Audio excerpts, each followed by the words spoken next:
사무엘상 4장 12절부터 22절까지 봉독하겠습니다.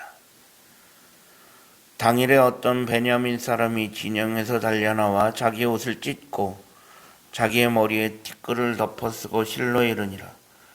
그가 이를 때는 엘리가 길 옆 자기의 의자에 앉아 기다리며 그의 마음이 하나님의 괴로 말미암아 떨릴 즈음이라. 그 사람이 성읍에 들어오며 알림에 온 성읍이 부르짖는지라. 엘리가 그 부르짖는 소리를 듣고 이르되 이 떠드는 소리는 어찌 됨이냐. 그 사람이 빨리 가서 엘리에게 말하니 그때 엘리의 나이가 98세라. 그의 눈이 어두워서 보지 못하더라. 그 사람이 엘리에게 말하되 나는 진중에서 나온 자라. 내가 오늘 진중에서 도망하여 왔나이다. 엘리가 이르되 내 아들아 일이 어떻게 되었느냐. 그 소식을 전하는 자가 대답하여 이르되 이스라엘이 블레셋 사람들 앞에서 도망하였고 백성 중에는 큰 살육이 있었고 당신의 두 아들 홈니와 비누아스도 죽임을 당하였고 하나님의 괴는 빼앗겼나이다.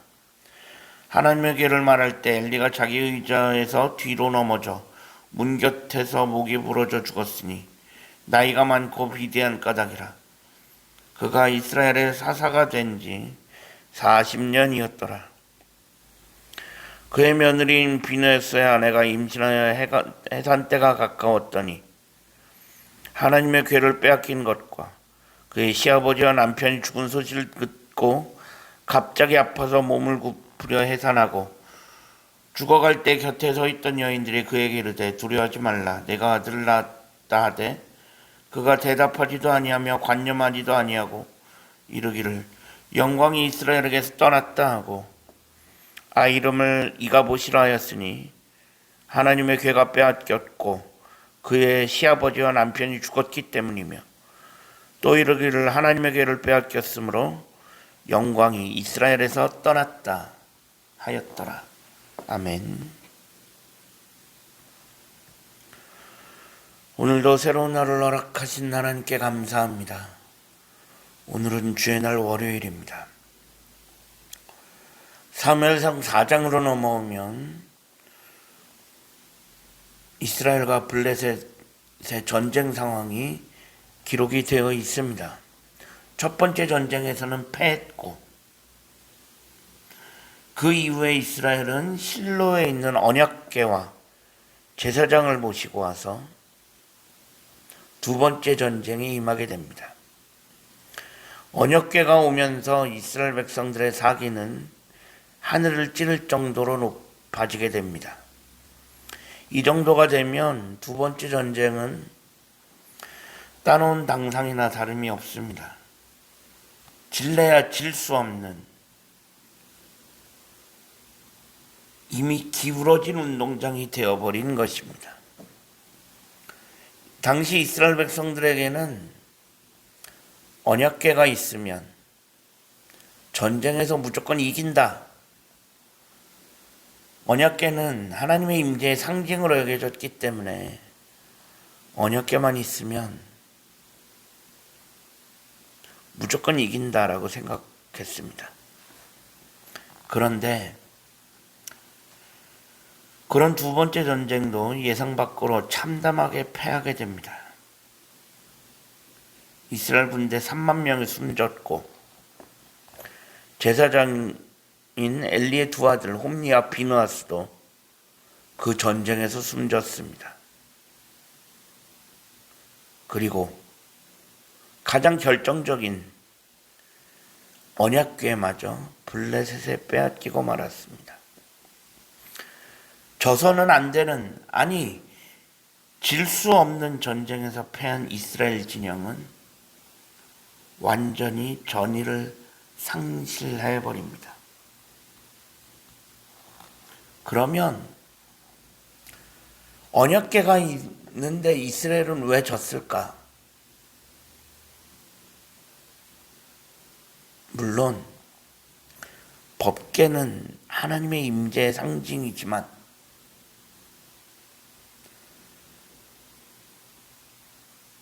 아무런 믿음 없이 그저 법궤만 있다고 법궤만 갖다 놓는다고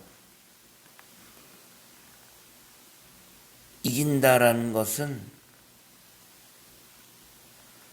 이스라엘 백성들이 법궤를 우상화한 거나 마찬가지입니다.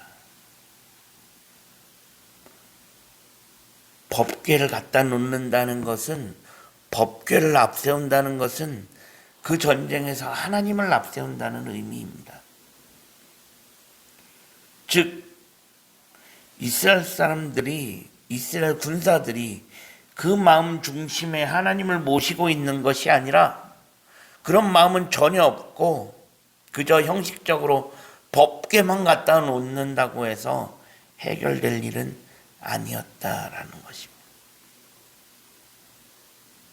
어쨌든 그렇게 이스라엘 백성들은 블레셋과의 전쟁에서 무참하게 패했고, 오늘 본문으로 넘어오면 진영에서 온 사람이 실로에 있는 엘리 제사장에게 와서 전쟁의 상황을 보고하게 됩니다. 그때 엘리 제사장은 나이가 98세라고 되어 있습니다.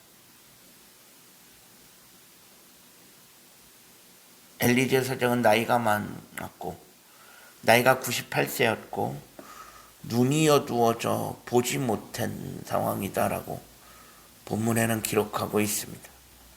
여기서 눈이 어두워 보지 못했다라는 것은 단순히 나이가 많아서 눈이 멀게 됐다라는 것이 아니라, 이 말씀은 엘리가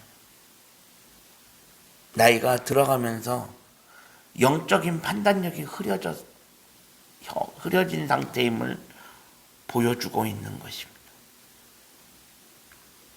어쨌든 엘리 제사장은 진영으로 온 사람으로부터 전쟁의 소식을 듣습니다. 두 아들을 잃었고 하나님의 언약궤까지 빼앗겼다라는 소식. 엘리의 입장에서는 절대로 듣고 싶지 않은 이야기일 수 있습니다. 전쟁에서 패한 것이야 얼마든지 극복할 수 있다 치지만 두 아들이 숨졌다라는 것 정말 뼈아픕니다. 그리고 거기서 더 나아가 하나님의 언약궤까지 빼앗겼다라는 것, 언약궤가 빼앗기도록 하나님이 가만히 계셨다라는 것, 언약궤가 빼앗기는 그 모든 상황을 하나님께서 그냥 지켜만 보셨다라는 것, 그것은 곧 하나님께서 이스라엘에게서 얼굴을 돌리셨음을 의미하는 것입니다.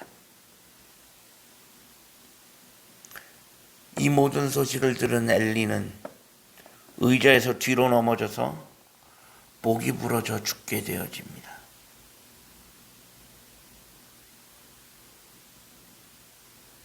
이렇게 해서 엘리 가문에 대한 모든 예언은 이렇게 성취가 되어집니다. 하나님을 멸시한 홈니와 비느하스, 결국 한날에 모두 다 죽었고, 영적으로 판단력이 흐려진 엘리는 아무것도 할 수 있는 것이 없고 의자에서 뒤로 넘어가서 죽게 되어지는, 어떻게 보면 조금 황당한 죽음을 맞이하게 됩니다. 그런데 오늘 본문 마지막에 보면 이때 비느하스의 아내가, 엘리의 며느리지요, 비느하스의 아내가 아들을 낳았는데 그녀는 언약궤를 빼앗기고 남편과 시아버지가 다 죽은 이 상황에서 충격 속에서 아이를 낳으면서 그 아이에게 이가봇이라는 이름을 지어줍니다. 이가봇이라는 이름은 하나님의 영광이 떠났다 라는 의미를 담고 있습니다. 사실 이 비너스의 아내는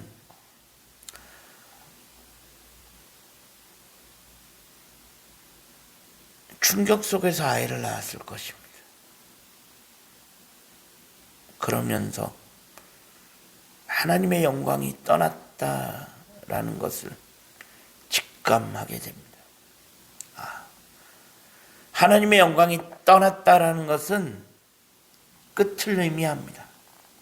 이스라엘에게서 하나님의 영광이 떠나면 이스라엘은 끝난 것입니다. 하나님의 나라인데, 하나님의 백성인데 하나님이 떠나셨다라는 건 더 이상 그 존재 가치를 상실해버리는 것입니다. 지금 우리가 살아가는 이 시대는 어떻게 보면 하나님의 영광이 떠나가고 있는 시대가 아닌지 모르겠습니다. 결국 우리는 하나님의 영광이 떠나가고 있는, 하나님의 영광이 이미 떠나버린 그런 시대를 살아가고 있는 사람들이라고 해도 과언이 아닙니다. 그러면 하나님의 영광이 이미 떠나버린 시대를 살아가려면 우리는 어떻게 해야 하느냐?